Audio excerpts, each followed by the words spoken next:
Hello everyone and welcome to this video. Here we are in BeamNG and we're back at it with the flooding escape challenge.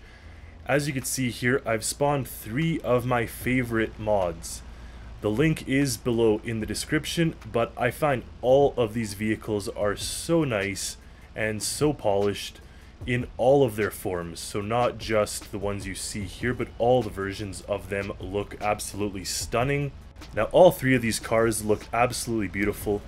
Over here we have this vehicle that looks like a Jeep Willys, but it is in the mod as being called a Gavril GPV. And as you can see here, it has several different awesome versions. My favorite is definitely the Resto mod and the Off-Road Resto mod. These 2 versions are awesome. They have a powerful engine, they have manual gearbox, a good amount of speed. We're gonna see how it handles on this trail though, but this is probably my favorite car to drive in the game, my favorite modded car. So this is one of the ones we're gonna be checking out. Then up next here we have what looks like a Golf, but of course in BeamNG lore, here we have it as an AW Astro. This has a ton of different configurations. Honestly, kudos to the developer or programmer who made this. It honestly looks awesome, and the various different trims that you get on it are well thought out and really cool. We are using the 1.6 country on this challenge, and we'll see how it does. And up last is also one of my favorite cars to drive in the game. It looks so cool and polished. It definitely is supposed to be like a Ford F550 or F450, like one of those, or even F650, I forget now, but one of those huge consumer vehicles, but like to the point where it's almost a semi-truck. And here we have it. It's called a Gavril Durham. Again, comes in tons of trims. The manual one is really fun to drive, with the gearbox especially, and there's a ton of configurations and sizes. I opted for the turbo pickup version just because we are going to need a little extra power trying to escape it up this hill, but I honestly don't know, maybe this is too much truck, like maybe we'd be better off with a bit of a smaller one like this. But anyways, we will test out this massive rig and see how it handles on the challenge. So stay tuned and let's see what kind of results we get with these ones. Starting off with the Gavril GPV, which I said before, it's a replica of a Jeep, or a play on the Jeep Willys, the Jeep CJ. I do love this car in real life, and in this game this mod specifically is awesome. It's so well refined and it does handle so well. It's very zippy. Now we start right away with an accident here, and I quickly sort of tried to get myself back on track, but this thing can take a good amount of beating, and we did not damage our engine, which is important with that first little collision. Now going up the hill, you'll see here that it is sort of bouncing around a lot, and what I want to attribute this to is the springs of this mod. They're very bouncy, very soft, and they do make for a very fun drive, but I do notice that in this map specifically, oh, there goes that guy. In this map specifically, you have a very rough road. Even if it's not visually rough, it's like the wheel is constantly bucking and bouncing, and it was bouncing all over in my hand here as I was making this run. Now we see the water level is whoa, there's a couple of close calls here. The steering, well, make sure I dodge this tree. The steering, while it is quite tight, it also is still a little bit floppy, and especially, like I said, the wheel's bucking around in my hand, so I'm trying my best to dodge all these holes and obstacles and cars, and I think it's doing a pretty good job at all this. I know I made a couple of close calls here, and I've been cutting it real close and honestly getting a little lucky too. So, oh, there goes these guys into the hole. Now there's a big turn coming up ahead. Make sure I don't fall off this. If we look at the temperature of the car, you can see that the temperature is slowly increasing, which is quite not good, or not very positive for us. So in the long run, squeeze through there, and in the long run I don't know how it would last. Probably it would start to overheat before we got around halfway. As you can see, we didn't make it to the gas station yet, but get around some of these obstacles and make sure that I do my best here. But man, this car is just so fun to drive. It handles so well. Like I said, it's so zippy. I think it has a V8 engine, and it just has all the power you need going to the wheels. Make sure we pass these people here on this bluff. There we go. Oh, now the thermometer on the engine temperature is turning red, so not really much more to do at this.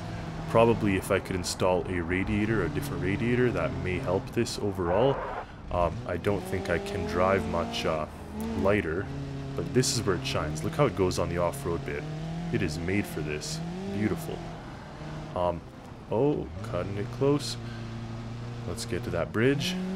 So as you can see, very fun drive on this one, and I just think that this is probably my favorite mod out of all of them, for the reason that it is just a pleasure to drive. Look at the wheels now. On this bridge, it is very smooth and good. So something on that road on this map is definitely almost too rough. Like, I'd say that the potholes or whatever is not visible on the road, but what is making the wheels jump up and down should be reduced by like 50%. Now this part here, oh, try to get around that car on the wrong side, and off we go. Next up, we got the 1.6 liter Astro. Right away I could see that it is not as fast as that Jeep was, not as zippy, but because it has the upgraded suspension package, hopefully it will make for a good run. Though the speed right away is a little concerning, if I may say so. Oh, but it does handle well, which is always a positive, especially when we're trying to dodge and duck all these obstacles. This map has a lot of obstacles. Now you can see this car right away doesn't bounce so much on the wheel ruts, so it is a little easier to drive, but it is still bouncing around in my hands here, the wheel, so it's not the best, but it does feel better than the Jeep, which is for sure a good thing.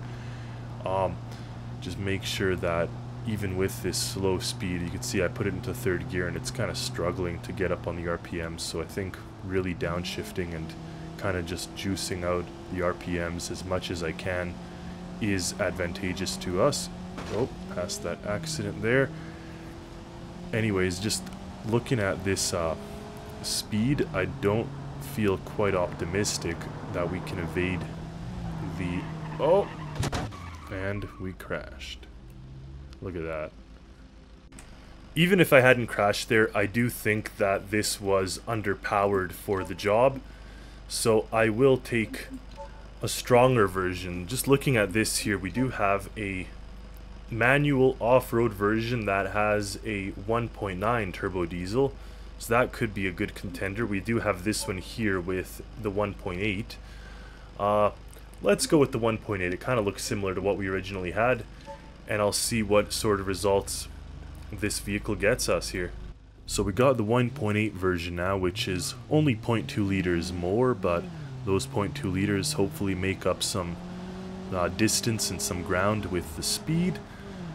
Should be the same handling and the same overall experience in terms of the car, but right away you could see that even in third gear it is doing a little bit better, but I think for uphills I definitely want to ride in the second gear. Just make sure we avoid all these cars and the massive hole on the road once we get up that next turn. But overall this is a really fun car to drive, and actually I do enjoy driving this car with the stick shift all over the maps in other places. It just up on this challenge where speed really does matter, I found that having a little bit more juice helps. Now having a turbocharged version might be the answer here, because this one is not turbocharged, but even still handles quite well, and it does the job well, it seems here. Oh, past these people. Okay, now the obstacle avoidance is one of the biggest things here with where the handling comes in, so I'm quite worried about the truck when we get to that, the massive F650. So, well, here we can pass through, squeeze here, and through here. Yeah, the size, the small size definitely, definitely makes this quite a fun drive. So I highly recommend this mod to anybody that is interested of escaping the flood or of whatever else that may come at them. But you could see that water level is really creeping up, and that, oh, keep going, stalled out, but put it in first, let's go, no, yeah, okay, we didn't stall it, perfect, I do love that. It actually did stall, but we were on an uphill, so I was able to use the momentum to force the engine back on. If any of you have ever jump-started a manual car, oh no, now we're just getting into it. Okay, that is not good. Just gonna restart there instead of having all those silly accidents. But here we are making ground back at it again. Those 3 bad accidents were definitely an annoyance and something that will not help my cause and escape the flood. But we slowly and surely make our way up this mountain. But as I was saying, this is a really fun car to drive. And with the wheel especially, I can't get enough of it. I just like these. In real life, I like big cars. I'll be honest, in real life I prefer trucks and SUVs. Obviously though, I do like zippy cars as well. But in this game, I think that there's just, okay. There's definitely just something advantageous and fun about something like this. Okay, that is not going to be good. Let's go. Just kind of slid out there, right under me. Okay, this part, it should, definitely not as good as, oh no. Okay, we're just going to lift it right back up and keep going here as much as we can. Now that may have cost us the race against the flood, but I'm just going to try to do it with this crushed roof, and it seems that it's pulling to the left now, so it is all damaged and not very good, but we'll see what we can do. I think the flood is going to get to us right there before we can get up that bridge. Unfortunately, I've had a couple of little accidents with this car, but it still is pulling its own, and here comes the water. Yeah, the water is coming, and it got me. And finally, last but certainly not least, is this massive F650 style dually. We're just gonna see how we can take it up this tough trail, but as you can see, this is a massive rig. It is about as large as you can get for a truck that is like consumer, that's not a commercial vehicle, and even, oh jeez, get stuck right here. We're gonna retry that. Try to pass all these folks here. I do believe this is purely rear-wheel drive, just from how I'm kind of skidding around, and that will not help us in the long run. I do wish I took a 4-wheel drive variant, but in any case, we're just going to see how I can drift this thing around corners, I guess. I do love the diesel in this, and I do love the sounds this mod makes, and I have to say this is just such a polished mod. This truck fits right in with the game's lore, fits right in with, let's see if we can get past this canyon, fits right in with all the lore, and it just looks spectacular, and it is actually fun to drive, just not under this high-stressed situation escaping the flood. Get out of my way, my goodness, no. That just wasn't even fair. He got right in my way and the truck just fell apart. We'll try that again here. Make our way up this curve, and there's a tree stump that we're gonna for sure hit. As you see here, that is not a good place to hit a tree stump. Alright, continuing on, round 3, and we're just gonna see exactly how far we can get, but I'm not too optimistic, just judging from the sheer size of this thing and the fact that everything seems to be in the way when you're driving something this large. Again, like I was saying, super fun to drive. We're going to not hit the tree stump this time. We're just going to hit another car, I guess. Push them. Let's go. Come on. Push them out of the way. Let's go. Alright. And this is where the rear-wheel drive up a hill will definitely not help us, but we can just climb over that car and make our way up the mountain. Alright. Doesn't seem we took too much damage. I don't see that it's pulling to any particular side, but geez, we're just drifting all these turns. And yeah, without having four-wheel drive, this is not my best friend here. I think a shorter version and a four-wheel drive version might give us the edge we need, but in this size, this is something else. So the first time we come across a car that's going to be blocking our way, I don't think this is going to work very well. Oh no. Okay, and off we go again into the water. So overall, that was a pretty good run. If I did have to choose one to escape the flood in, it would probably be the Jeep, just because it handled, in my opinion, properly for this type of trail. Obviously, the Golf was a second contender, and the Durham is just a fun novelty truck, but I would definitely not take it on this type of thing. Maybe if we took a reduced size semi, it would have been a little bit better, but with what we had here for this challenge, that did not help us at all. So these two smaller zippy cars were definitely what I would take, and the top contender being the Jeep or the Gavril GVP, I believe. So thank you all for watching. Stay tuned for more videos and content, and until next time.